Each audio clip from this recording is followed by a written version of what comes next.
इंडी गठबंधन के दल सीए पर लगातार बयानबाजी कर रहे हैं, जैसे सब में होड़ लगी है कि कौन सीए का कितना विरोध कर सकता है। अभी तक ममता बनर्जी और ओवैसी सीए का सबसे ज्यादा विरोध कर रहे थे, लेकिन अरविंद केजरीवाल ने इन दोनों नेताओं को पीछे छोड़ दिया। भाई, केजरीवाल ने सीए के विरोध में ममता ओवैसी को भी पीछे छोड़ा है। केजरीवाल का पूरा फोकस इस बात पर है कि वो कैसे यह साबित कर दें कि नागरिकता कानून की आड़ में बीजेपी अपना वोट बैंक बढ़ा रही है। केजरीवाल की बातें आपको सुनाऊंगा, लेकिन उससे पहले यह देखिए कि केजरीवाल के मुताबिक पाकिस्तान के हिंदू शरणार्थी पाकिस्तानी है, मतलब वहां से जो अल्पसंख्यक आ रहे हैं उनमें हिंदू सिख ईसाई नहीं है, वो पाकिस्तानी है, बस यही उनकी पहचान है। पाकिस्तान से आए शरणार्थी भारत के लोगों की नौकरी खा जाएंगे। केजरीवाल के मुताबिक पाकिस्तान के लोगों को घर दिया जाएगा, जबकि भारत में ही लोगों को घर नहीं मिल पा रहा है। लेकिन रोहिंग्या मुसलमान आम आदमी पार्टी के लिए सिर्फ शरणार्थी। पाकिस्तान के प्रताड़ित अल्पसंख्यक बीजेपी का वोट बैंक बन जाएंगे, लेकिन रोहिंग्या मुसलमानों को बसाएंगे तो वो इंसानियत होगी। आज इस पर भी बात करूंगा, लेकिन आपको लगेगा कि कहां सीए और कहां रोहिंग्या, दोनों का कनेक्शन क्या है, तो वो कनेक्शन भी आगे बताऊंगा। लेकिन पहले सुनिए कि केजरीवाल ने आज सीए पर कहा क्या है। बांग्लादेश, पाकिस्तान और अफगानिस्तान, इन 3 देशों के अल्पसंख्यक जो हैं वो अगर भारत की नागरिकता लेना चाहें तो उन्हें भारत की नागरिकता दे दी जाएगी। इसका मतलब बड़ी संख्या में यहाँ से अल्पसंख्यकों को हमारे देश में लाया जाएगा, उनको रोज़गार दिए जाएंगे, उनके लिए घर बनाए जाएंगे, उनको यहाँ बसाया जाएगा। अजीब बात है ना। बीजेपी की केंद्र सरकार से हमारे बच्चों को रोज़गार दिए नहीं जा रहे, पाकिस्तान से लोगों को लाके उनके बच्चों को रोज़गार देना चाहते हैं। हमारे लोगों के पास तो घर नहीं है, भारत के तो ढेरों लोग बेघर हैं, लेकिन बीजेपी वाले पाकिस्तान से लोगों को लाके उन्हें भारत में बसाना चाहते हैं, उनको घर देना चाहते हैं। हमारे रोजगार उनके बच्चों को देना चाहते हैं, हमारे हक के घर उनमें पाकिस्तानियों को बसाना चाहते हैं। केजरीवाल जी जिन अल्पसंख्यकों को पाकिस्तानी बताकर पूरे मामले को अलग रंग दे रहे हैं, वो हैं कौन? शायद केजरीवाल भारत का इतिहास या फिर पाकिस्तान में अल्पसंख्यकों का क्या वर्तमान है, ये भूल गए। जिन अल्पसंख्यकों की बात केजरीवाल कर रहे हैं वो आजादी के बाद पाकिस्तान में रह गए थे। वो अल्पसंख्यक पाकिस्तान में फंसे हुए हैं, वो पाकिस्तान में लगातार प्रताड़ित हो रहे हैं और वो भारत के अलावा कहीं नहीं जा सकते। इनमें ज्यादातर वो हिंदू हैं जिन्होंने भरोसा कर लिया जिन्ना एंड कंपनी पर कि जैसे भारत में अल्पसंख्यक होने के बावजूद मुसलमान सेफ है, वैसे ही पाकिस्तान में हिंदू अल्पसंख्यक होने के बाद भी सेफ रहेगा। उन्हें क्या पता था कि उनकी आबादी घटती चली जाएगी, उन्हें क्या पता था कि हिंदू मंदिर तोड़े जाएंगे, उन्हें क्या पता था कि हिंदुओं की बच्चियां उठाई जाने लगेंगी। और इतना सहरा है हिंदू पाकिस्तान में, और अरविंद केजरीवाल जी को वो हिंदू नहीं दिख रहा, वो पाकिस्तानी दिख रहा है। सीए के तहत सिर्फ 3 देशों के अल्पसंख्यकों को ही भारत की नागरिकता मिलेगी। ऐसा नहीं है कि पूरी दुनिया के अल्पसंख्यकों को भारत की नागरिकता दी जाएगी। सुनिए बीजेपी नेता रविशंकर प्रसाद को, फिर आपको अफगानिस्तान से आए उन अल्पसंख्यकों के बारे में बताऊंगा जिनको केजरीवाल भारत की नागरिकता देने के लिए मोदी सरकार पर हल्ला बोल देते। केजरीवाल का एक बहुत ही विचित्र वक्तव्य आया है कि सीए के आने से बाहर के लोग नौकरी लेंगे। ये कौन सा तर्क है? न किसी की नौकरी ली जाएगी, न किसी की नागरिकता ली जाएगी। ये कौन लोग हैं जो रोहिंग्या के पक्ष में खड़े होते हैं और कहते हैं कि उनको अवसर दो, उनको अधिकार दो, और जो प्रताड़ित होकर हिंदुस्तान में दर दर भटक रहे हैं, पीड़ा की जिंदगी जी रहे हैं, जिल्लत की जिंदगी जी रहे हैं। आज भारत ने जब उनके लिए कोशिश की है, नरेंद्र मोदी जी की सरकार ने, माननीय गृह मंत्री अमित शाह जी ने, तो उसको लेकर इस तरह की बातें कही जा रही हैं। और मैं तो आश्चर्यचकित हूं, जो केजरीवाल यहां राम मंदिर बनने के बाद ऐसा लग रहा है कि बाप रे कितना हिंदुओं के लिए सोच रहे हैं और कह रहे हैं कि भाई आपको वहां यात्रा पर ले जाया जाएगा, सुंदरकांड का पाठ वगैरह कराते हैं। अंदर इतना हिंदुत्व है, लेकिन पाकिस्तान में हिंदू मर जाए तो मर जाए, लेकिन उसको यहां नौकरी मिल जाएगी इसलिए उसको नहीं आने दिया जाए क्या सर?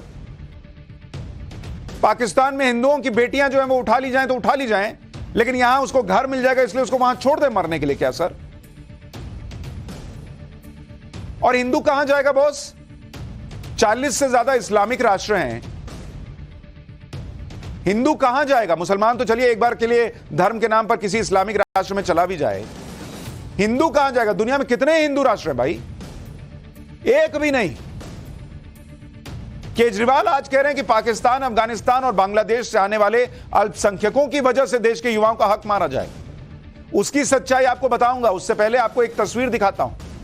साल 2021 में अफगानिस्तान पर तालिबान ने कंट्रोल कर लिया था, जिसके बाद अफगान मूल के कई हिंदू और सिख शरणार्थी भारत आए थे। सिखों की पवित्र गुरु ग्रंथ साहिब को अपने सिर पर रखकर सिख समुदाय के लोग भारत आए थे। सीए लागू होने के बाद इन लोगों को भी भारत की नागरिकता मिलेगी, लेकिन सवाल यह है कि क्या केजरीवाल सिख समुदाय को भी नागरिकता देने का विरोध करेंगे? पंजाब की आम आदमी पार्टी सरकार क्या सिखों को बसाने का विरोध करेगी? इन सिखों को भारत में जगह नहीं मिलेगी तो कहां मिलेगी? और दिल्ली में बड़ी संख्या में सिख आबादी रहती है और उनमें से कई लोग अरविंद केजरीवाल को वोट करते होंगे। बड़ी संख्या में हिंदू रहते हैं जो अरविंद केजरीवाल को वोट करते होंगे।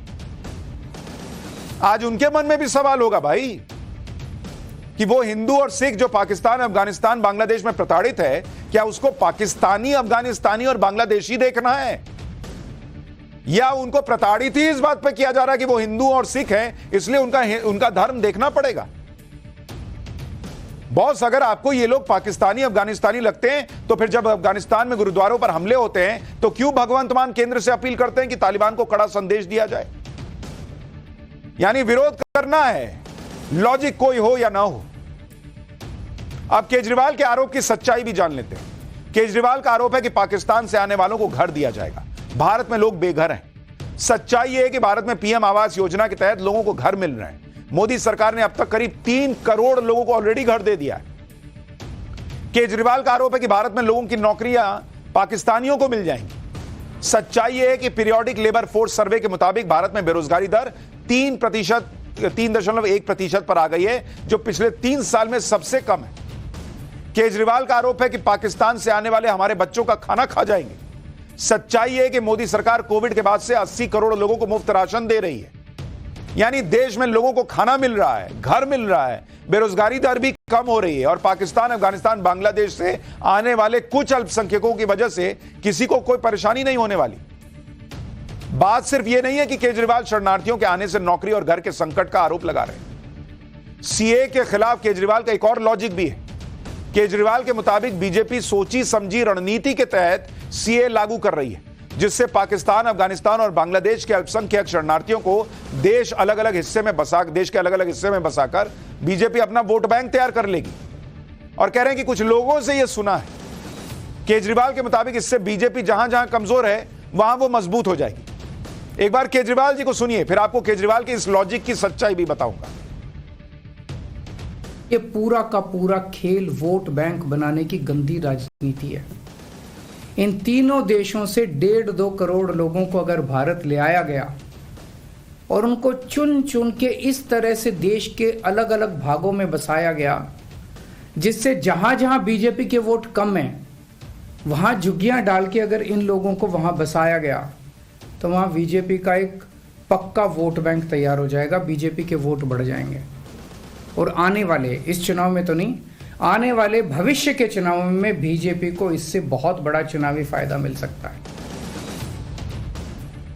तो माननीय केजरीवाल जी के मुताबिक 3 मुस्लिम देशों के अल्पसंख्यक बीजेपी का वोट बैंक बनेंगे और बीजेपी इन सभी को वहां बसाएगी जहां बीजेपी कमजोर है। गजब का लॉजिक है बॉस। लेकिन यह होगा कैसे? क्योंकि बीजेपी अल्पसंख्यक शरणार्थियों को बंगाल, केरल और तमिलनाडु में तो बसा नहीं पाएगी, जहां विपक्ष की सरकार है। ये तीनों ही राज्य सीए का विरोध कर रहे हैं और अल्पसंख्यकों को बसाने का विरोध करेंगे। तो इन तीनों राज्यों में बीजेपी कैसे शरणार्थी अल्पसंख्यकों का वोट बैंक तैयार कर लेगी बॉस? इसके बाद बीजेपी शरणार्थी अल्पसंख्यकों को उन राज्यों में बसाएगी जहां ऑलरेडी बीजेपी की सरकार है, तो बॉस जहां बीजेपी की ऑलरेडी सरकार है तो वहां वोट पड़ रहे होंगे तभी ना सरकार है, तो वोट की और क्या जरूरत है भाई? क्या लॉजिक है समझ में नहीं आ रहा है। 3 मुस्लिम देशों के अल्पसंख्यक शरणार्थियों को लेकर केजरीवाल कई तरह की बातें कर रहे हैं। अच्छा, क्या खुद मान रहे हैं कि इस चुनाव में नहीं अगले किसी चुनाव में जो है बीजेपी इन लोगों को बसाकर वोट ले लेगी? अरे बॉस, तो अगले किसी चुनाव में लेना है तो 2024 के पहले क्यों बसा रहे हैं? फिर 24 के इलेक्शन के बाद बसा लेते। अच्छा, केजरीवाल इन लोगों की बात कर रहे हैं, लेकिन लोग पूछ रहे हैं सोशल मीडिया से लेकर हर जगह, और अभी बीजेपी भी पूछ रही थी कि रोहिंग्या मुसलमानों के मुद्दे पर केजरीवाल की पार्टी के सुर क्यों बदल जाते हैं? सीए और रोहिंग्या मुसलमानों के मुद्दे पर आम आदमी पार्टी का दोहरा रवैया आपको बताता हूं। रोहिंग्या मुसलमानों पर आम आदमी पार्टी के नेता अमानतुल्लाह खान ने कहा था कि रोहिंग्या शरणार्थी हैं और शरणार्थी को बसाने की जिम्मेदारी केंद्र सरकार की है। केंद्र सरकार इनको जगह दे दे, कहीं बसा दे। झुग्गियों में जिस हालत में ये लोग रह रहे हैं गर्मी में, उनके पास खाने को नहीं है। इंसानियत का तकाजा है, अगर आप उनको वहां से हटाएंगे तो कोई ना कोई जगह तो देंगे। रोहिंग्याओं को जगह मिलना इंसानियत का तकाजा है। पाकिस्तान में हिंदू की लड़की उठा ली जाए, मंदिर तोड़ दिया जाए, उसको मारा पीटा जाए और उसको यहां नागरिकता मिल जाए, तब इंसानियत मर जाती है। आम आदमी पार्टी के लिए रोहिंग्या शरणार्थी हैं, उनको बसाने की जिम्मेदारी है केंद्र सरकार की।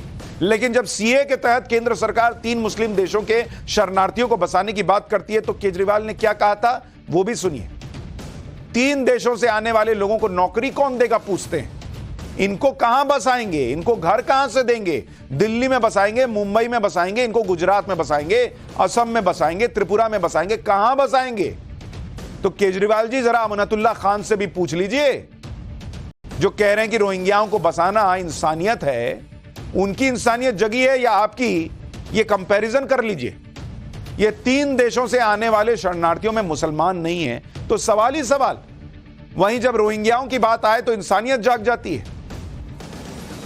दिल्ली में रोहिंग्या मुसलमान एक बड़ा मुद्दा है और इसे लेकर केजरीवाल सरकार पर आरोप भी लग चुके हैं। बीजेपी ने आरोप लगाया था कि केजरीवाल सरकार ने दिल्ली में रोहिंग्या मुसलमानों को स्कूलों में दाखिला दे दिया है।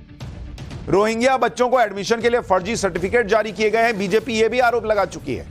केजरीवाल सरकार ने ईडब्ल्यूएस कैटेगरी के मकान भी रोहिंग्या मुसलमानों को देने की योजना बनाई थी। बीजेपी के आरोप के मुताबिक रोहिंग्या मुसलमानों को घर, बिजली, पानी और दूसरी सुविधाएं देने का भी केजरीवाल सरकार पर आरोप। बीजेपी ने यहां तक आरोप लगाया कि इसके लिए दिल्ली सरकार के अधिकारियों ने कई पत्र लिखे। तो इसका जवाब देना चाहिए ना। जवाब में क्या है भाई? ये लोग आम आदमी पार्टी बीजेपी पर आरोप लगाती है कि नहीं, बीजेपी रोहिंग्याओं को बसा रही है।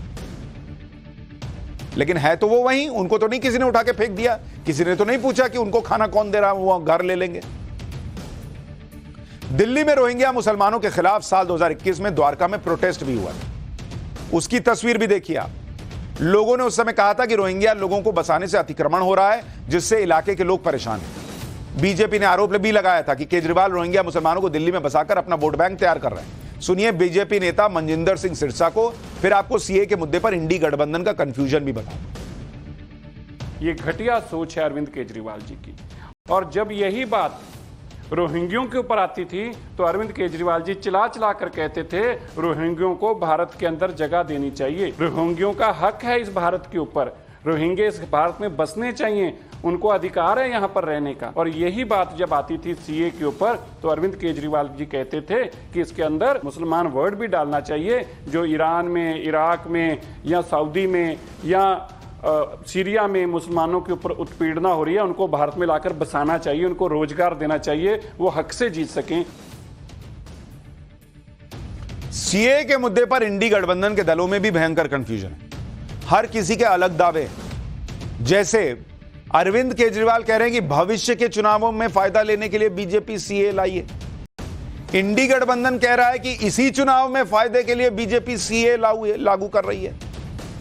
बॉस, पहले तो मन बना लीजिए, ये इस चुनाव के लिए हुआ है या आने वाले चुनाव के लिए हुआ है? पहले तय कर लीजिए कि नरेंद्र मोदी को किस चुनाव में फायदा चाहिए। केजरीवाल कह रहे हैं आगे के लिए है, आप लोग कह रहे हैं कि इसी के लिए। पहले खुद तो सेम पेज पर आ जाइए। जो लोग सीए लागू होने पर मुसलमानों को डरा रहे हैं, गुमराह कर रहे हैं, उनको जो पॉलिटिक्स करनी है वो तो कर सकते हैं, लेकिन मैं चाहता हूं कि इस देश के मुसलमान भी देखें, समझें कि कैसे जो लॉजिक दिए जा रहे हैं उनमें कहीं फैक्ट नहीं है।